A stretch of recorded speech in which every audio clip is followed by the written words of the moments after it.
E hoje nós vamos entrar aqui na nossa série A Bíblia de A a Z, falamos sobre os profetas maiores já, não é? Os profetas, existem assim, né? O pessoal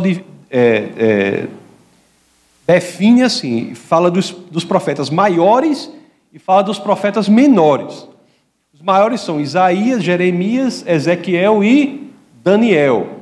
E os menores são outros 12, que tem lá, 12 livros. Os profetas maiores são 5 livros, porque Jeremias escreveu Jeremias e Lamentações. É maior por quê, pastor? É porque eles são grandes assim? Não. São mais importantes? Não. Por que chama profetas maiores? Porque os livros deles são maiores. Os outros 12 livros são livros pequenos. São 12 profetas que escrevem, cada um escreve um livro chamado os profetas menores. E nós vamos entrar hoje nos profetas menores, no primeiro deles, que aparece lá na Bíblia, que é Oséias. Oséias é o primeiro dos profetas menores. É um livro pequeno assim, né? 14 capítulos. Só são 14 capítulos o livro de Oséias. E eu acho um dos livros mais importantes da Bíblia. Pouca gente prega sobre ele, mas é um dos livros mais importantes da Bíblia. Por quê? Porque o livro de Oséias é um raio-x, uma lupa. Ele hipertrofia o coração de Deus. Se você quer entender o coração de Deus, se você quer ter uma janela por meio da qual você possa olhar o coração de Deus, o caminho se chama livro de Oséias. É o livro de Oséias. É uma lente de aumento no coração de Deus. É o melhor livro, sem dúvida, se o seu objetivo é entender o amor de Deus. É um livro fantástico por isso, porque nós entendemos ali como é esse amor que Deus tem por nós. O amor de Deus, né? O amor daquele que nunca nos abandona, né? O amor daquele que sempre está conosco, mesmo quando nós o abandonamos. O amor de Deus é esse amor que sempre está inclinado para nós, mesmo quando nós o rejeitamos. E essa situação em que Oséias escreve aqui era exatamente isso. O povo de Deus estava passando por prosperidade material, muita riqueza naquele momento, mas idolatria espiritual. O povo de Deus estava adorando outros deuses. E é interessante que, até hoje, né, muitos cristãos idolatram outros deuses. E não é isso que Deus quer, né? Deus, quando faz aliança com o seu povo, lá em Levítico, quando ele dá aquela frase que diz assim, Levítico 26:12, diz assim, andarei entre vocês e serei o seu Deus, e vocês serão o meu povo.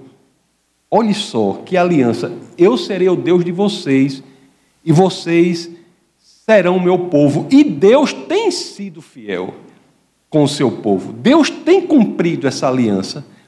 Ele tem sido o Deus do seu povo, mas nós, o povo, muitas vezes não correspondemos à fidelidade que Deus tem para nós. Deus é fiel. Será que podemos dizer o mesmo do seu povo? Até hoje em dia, se você pensar, tem um rabino, um cara muito respeitado em Jerusalém, conhecido, chamado Adin Steinsaltz, um cara muito sábio. Ele disse uma coisa uma vez que eu fiquei pensando, eu até falei isso numa outra pregação, vou repetir. Eu fiquei, mas rapaz, não é que é verdade mesmo? Ele disse assim, às vezes a gente quando está imerso no processo, a gente não sente, a gente está no meio do negócio, a gente não sente, mas ele disse um negócio, ele disse assim, olha, o pessoal fala muito da história do povo de Deus, que idolatrava outros deuses, tal. Aí ele disse, você sabia que hoje em dia existe uma grande paganização do mundo? Hoje em dia, na nossa sociedade, existem muitos que se dizem povo de Deus, mas estão idolatrando outros deuses. Aí ele diz até assim, os mesmos deuses, os deuses pré-helênicos, aqueles deuses de antigamente, que a gente lê nas Escrituras, né?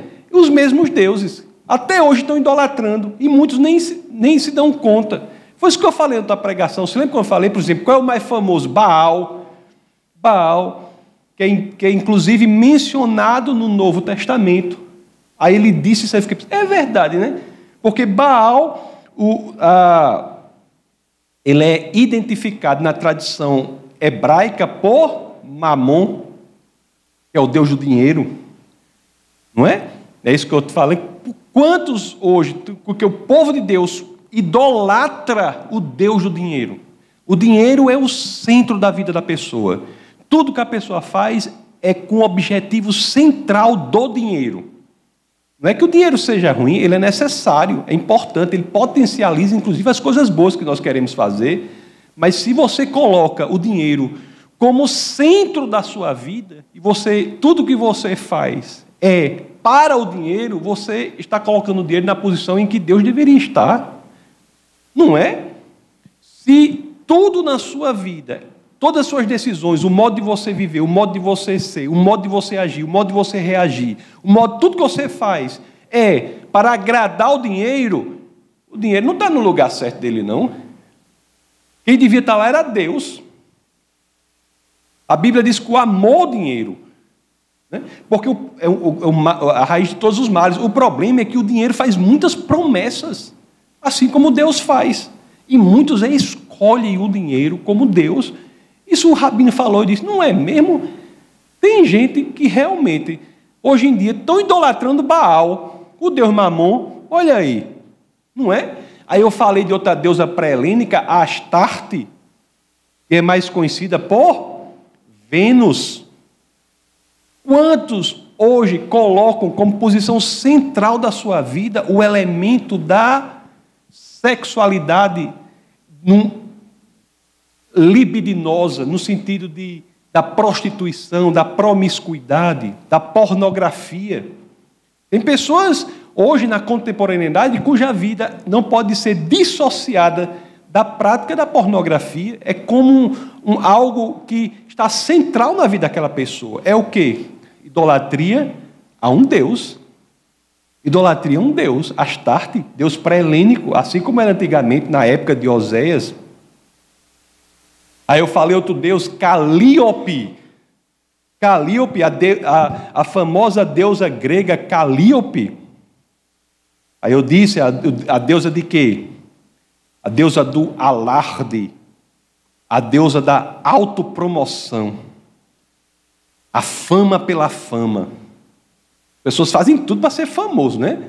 Não importa por quê, quer ser famoso. Aí tem essas mídias, né, sociais, tudo isso, e alguns usam com o único fim da fama pela fama. Homens de Deus, inclusive, caem facilmente nessa idolatria. Homens de Deus colocam o seu ministério acima de Deus. O seu próprio ministério está numa posição acima de Deus, como se o ministério fosse alguma coisa sem Deus. E às vezes é uma tentação tão sutil, né, que muita gente não sente. Acha que está fazendo para Deus, quando na realidade está fazendo para si mesmo. Acha que está fazendo para o Senhor, quando na realidade está num processo perverso, autodestrutivo, de autopromoção, querendo aparecer. Gente que chega diante do púlpito e diz assim, eu fiz isso, eu fiz aquilo. Você não sabe não que eu sou isso? Você não sabe que eu sou aquilo não? Você não sabe que eu faço isso? Que doidice é essa? Você falando do Senhor, você se autopromovendo. Eu preguei no Senhor, não sei quantas pessoas se converteram. Primeiro, um desrespeito muito grande a vidas e mais vidas, né?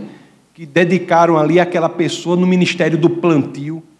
Uma supervalorização indevida do ministério da colheita. Quando é que você vai colher alguma coisa se você não plantou? Alguém plantou, né? Para você estar colhendo. Sem saber, e a Bíblia é tão assim que diz que o Espírito de Deus é responsável por tudo isso. Então, muitas vezes, homens de Deus, no ministério, enaltece o próprio ministério, quando é o Senhor que deve ser enaltecido. Então, realmente, o rabino sabido, não era esse? Ele falou isso, é mesmo, viu? É verdade. E pior, né? tem outra coisa. Às vezes, para esses deuses, nós sacrificamos nossos filhos. Homem, eu não posso contar para você a quantidade de pastores que são bem-sucedidos no ministério, assim. Mas falam, dizem assim, se eu pudesse fazer antes, eu faria diferente. Porque eu passei 20 anos, 30 anos, só na igreja, esqueci minha família. Pastores de grandes igrejas que, às vezes, fazem isso, sacrificam os próprios filhos. É tão incrível isso. É tão incrível. Então, nós temos essa tendência à idolatria, como o povo tinha. Aí eu fico perguntando, e como é que Deus se comporta diante disso? O Senhor, diante disso, o Senhor que é fiel para nós, como é que Ele se comporta diante disso? Resposta é, Ele ainda nos ama. Ele ainda nos ama. Eu não sei se vocês já ouviram falar, eu sei que alguns já, mas o grego é uma língua interessante, né? Por exemplo, onde falamos amor, o grego tem 4 palavras para falar isso.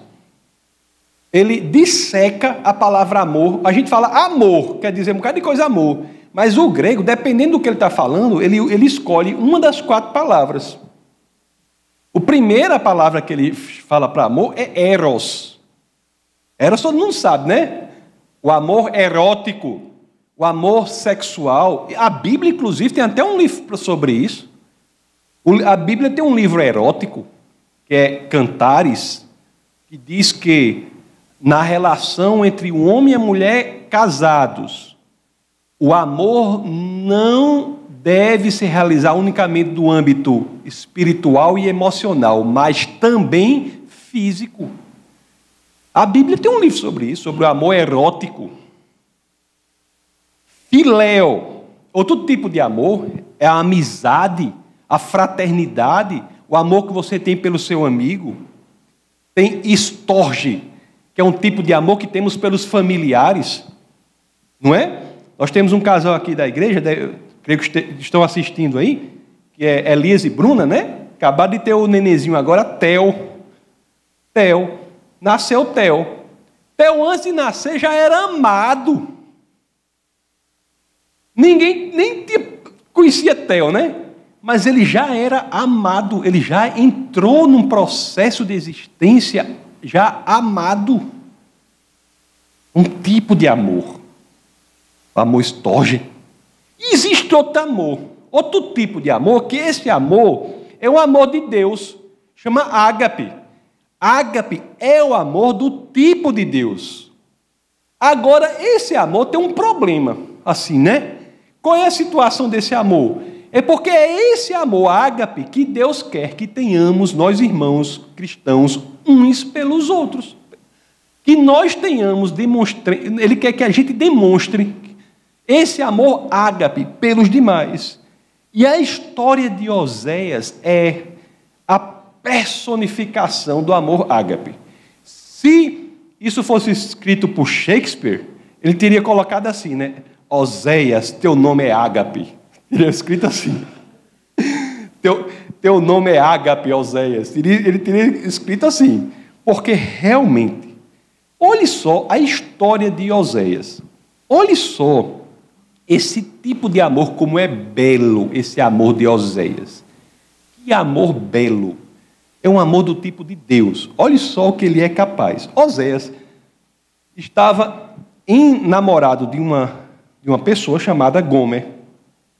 E Deus avisa a Oséias que Gomer ia ter um estilo de vida de infidelidade. Ia ter um estilo de vida de infidelidade. Então, Oséias 1:2. Vamos abrir lá em Oséias, capítulo 1, verso 2. Olha só o que as Escrituras dizem. Quando o Senhor começou a falar por meio de Oséias, disse-lhe, vá, tome uma mulher adúltera e filhos da infidelidade, porque a nação é culpada do mais vergonhoso adultério por afastar-se do Senhor. A relação interessante, né? Deus disse para Oséias, vá e se case com Gomer e você já está sabendo que ela vai ter um estilo de vida de infidelidade. Eu fiquei pensando assim, né? Deus, quando Ele faz a aliança conosco, Ele sabe disso? Que o povo ia ser infiel em relação a Ele? Sabia. Quando nós entendemos o que Oséias faz com Gomer, nós estamos entendendo o que Deus faz conosco. Nós estamos entendendo o que Deus vai fazer conosco. O ministério de Oséias serviu principalmente para demonstrar o amor de Deus por um povo que era infiel. Oséias resolve casar-se com ela. E sabendo que ela entraria naquele estilo de vida. E será que Deus sabia que o seu povo faria a mesma coisa? A resposta é sim. Mas por que Deus não abandonou o seu povo? Assim como por que Oséias não abandonou Gomer? A resposta é o amor. Nós começamos já aqui a vislumbrar o que é esse sentimento sublime que o Senhor nos ensina aqui. Que amor é este? Que amor é este? É o amor do tipo de Deus. E é aqui, quando nós visualizamos essa história, é que nós começamos a ter uma ideia de como esse amor é, do quão grande esse amor é. É o amor que Cristo tem por nós, por exemplo. Cristo, Ele nos ama no conhecimento mais profundo de nossas falhas e nossas limitações. Você não acha que Cristo ama você porque acha que você é perfeito, não. Nem você acha que você é tão ruim que Cristo não possa amar você, não. Cristo nos ama como nós somos. Ele nos ama com os nossos defeitos. Lá em Romanos 5,8, olha o que as Escrituras dizem. Mas Deus demonstra seu amor por nós. Cristo morreu em nosso favor quando ainda éramos pecadores. Não é que Deus ele não sofra, não. Assim como Oséias não sofreu, não. Oséias sofreu. O coração de Oséias ficou machucado com as atitudes de Gomer. Assim como o coração de Deus fica machucado toda a vida que a gente se afasta dele. O coração, ou a dor de Oséias, que é uma dor que vocês têm uma dimensão pelo que ele passou, é um ecocardiograma do coração de Deus. A dor de Oséias é uma janela para vermos o coração de Deus. Na dor de Oséias, nós vemos a tristeza de Deus. Lá em Oséias, capítulo 6, verso 4, olha o que as Escrituras dizem. Olha o que Deus sente com o seu povo idolatrando outros deuses, com o seu povo sendo infiel a ele. Oséias 6,4. Que posso fazer com você, Efraim? Que posso fazer com você, Judá? Seu amor é como a neblina da manhã, como o primeiro orvalho que logo evapora. Toda a vida, meus queridos, que nós nos afastamos de Deus, toda a vida que nós pecamos, podemos até pecar. Agora, não vamos pecar sem entender que o nosso pecado é, sim, uma ofensa pessoal contra Deus. Deus sofre com o nosso pecado. Cada pecado nosso é como mais um espinho que colocamos na coroa de espinho de Cristo. Deus sofre. Deus não quer. E diante disso, o que Deus fará? Deus mesmo diante dessa situação, e aí é que temos uma dimensão impressionante do amor dele, ele não nos abandona, assim como Oséias não abandonou Gomer. Lá em Oséias 11:8, as Escrituras dizem assim: diante de tudo isso, do sofrimento, o que é que Deus olha? O que é que Deus sente? Olhe só o que Deus olha para aquele povo que tem sido infiel com ele e diz assim, ó: como posso desistir de você, Efraim? Como posso entregá-lo nas mãos de outros, Israel? Como posso tratá-lo como tratei Admá? Como posso fazer com você o que fiz com Zeboim? O meu coração está enternecido, despertou-se toda a minha compaixão. Deus diz, inclusive, a Oséias o que ele deve fazer com a sua esposa, que estava naquele estilo de vida. Em Oséias 3:1, diz assim, ó: o Senhor me disse, vá, trate novamente com amor sua mulher, apesar dela ser amada por outros, ser adúltera, ame-a como o Senhor ama os israelitas, apesar de eles se voltarem para os outros deuses e de amarem os bolos sagrados de uvas passas. Bolos sagrados de uvas passas, uma alusão, né, ao bolo que era feito na adoração de Baal. Vá resgatá-la, vá em busca desse amor. Vá em busca desse amor. E Oséias é visto na cidade, perambulando, buscando a oportunidade de falar com a sua mulher Gomer, em busca de uma simples oportunidade. E ele consegue, resgata a sua mulher, Gomer volta para casa. Há a restauração. A história de amor entre Oséias e Gomer, meus queridos, é, conforme eu disse, como a história de amor entre Deus e o seu povo. Podemos, em relação a Deus, sempre voltar ao lugar de onde não deveríamos ter saído. A restauração em Deus sempre é possível. Isso é uma verdade incrível do amor de Deus. O amor verdadeiro é uma decisão. É outra coisa que aprendemos. O amor verdadeiro é uma decisão. Não é um sentimento, uma emoção. O amor do tipo de Deus, que é o amor sem o qual nenhum dos outros pode ser definido, esse amor ágape é uma decisão. Oséias demonstrou isso por Gomer. Oséias amou Gomer como Deus ama o seu povo. Este é o tipo de amor. É o amor que vemos lá em João 3,16. É o mesmo amor, porque Deus amou o mundo. Porque Deus tanto amou o mundo que deu o seu Filho unigênito para que todo o que nele crê não pereça, mas tenha vida eterna. Aí você pensa assim, esse amor é uma coisa incrível demais. Como é que eu vou conseguir amar assim? Como é que eu vou conseguir amar dessa forma, hein? E Deus quer que a gente ame da forma que Deus nos ama. Como é que eu vou conseguir fazer isso, hein? Será que eu consigo? Eu já digo logo assim para você que por você só, ou por você mesmo, é muito difícil conseguir. Mas o cristianismo é incrível também, porque ele nos pede algo que é difícil, mas Deus diz assim, eu peço algo a você que é difícil, mas você não está sozinho, eu estou com você. Olha o que Romanos 5,5 diz.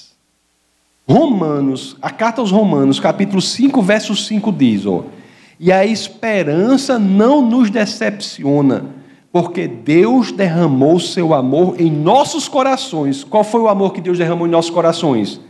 O seu amor, o amor ágape, foi derramado em nossos corações por meio do Espírito Santo que Ele nos concedeu.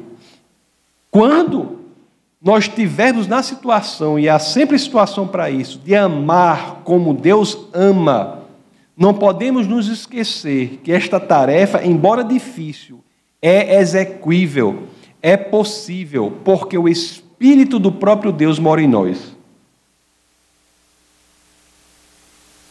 Esse amor que a gente consegue ter um vislumbre dele pelo livro de Oséias. O amor cujo ápice, o cume, o ponto mais alto dele está num evento histórico. Nós vemos esse amor, ele tem um fato histórico que esse amor encontra o ápice dele na terra, que é o advento da cruz. Esse amor, cujo ápice histórico é o advento da cruz, também pode ser reconhecido, meus queridos, na vida de cada um de nós. Se evidenciarmos o cristianismo na prática, nós amaremos como Deus ama.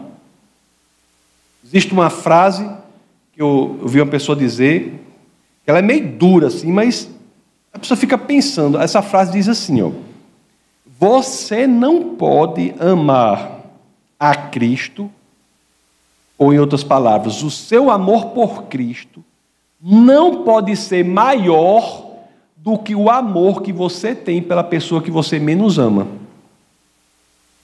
Não é um negócio pesado isso aí? Você não pode dizer que você ama a Cristo mais do que a pessoa que você menos ama, porque o que Deus quer de nós é que amemos os outros como Deus nos amou. Se nós amarmos os outros como Deus nos amou, o amor que vamos ter pela pessoa que menos amamos é igual ao amor que Deus tem por nós. Isso é o nosso objetivo.